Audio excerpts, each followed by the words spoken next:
this is in Auschwitz. This is what my people experienced. It's what Uyghurs are experiencing in China now, and it's the same persecution. And that's why I say not only is it shocking that there are attorneys who I consider colleagues in the same profession who would support a government that is enforcing something that's very, very similar, that looks very, very similar today.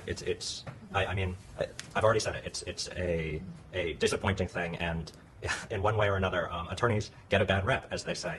And it sometimes appears that there's a reason for that, because there are attorneys who are doing things like representing aspects of the Chinese government or state-owned enterprises or state-run enterprises. Yeah, thank you. And I was actually in Auschwitz in Poland, so I actually visited the site, and I was immediately remembered how the 80 million Chinese people were killed by the CCP. And so it's very, very hard for me emotionally to accept the fact that the top American law firms like O'Melveny and Paul Hastings. Respectable law firms. Yeah, I know people who work at these firms who are extremely intelligent, very well-intentioned. Yeah, and check their background, visit their website to see this is the chair of the O'Melveny, and they all have great resume, great education. They got the top of the line, education, professional background, but they're using their background to defend the criminal, to defend the people who committed crimes against the humanity, against the 1.4 billion Chinese people. And take a look at who are the lawyers are representing PAX. So this person, his name is Stuart Snarf, and so take a look and visit their website.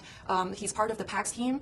And next one is Peter Friedman. Again, he's based in Washington, D.C. Great background, great education, but they are aiding and abetting the world's largest dictatorship to persecute CCP's enemy, which is the Chinese whistleblowers. And this guy has a very interesting background, David Habar. He was actually the former assistant U.S. attorney and DOJ prosecutor. He prosecuted public officials, and he was a former DOJ prosecutor. And imagine that he's now acting on behalf of the Chinese government to persecute the Chinese whistleblower movement on the U.S. soil. This is extremely heart-wrenching for me to accept. I mean, emotionally, I feel that we have been discriminated by these white lawyers in America. They use the power of the law, their powerful connection, to persecute people like me and Prince. And we escaped the communist time China to America to be free.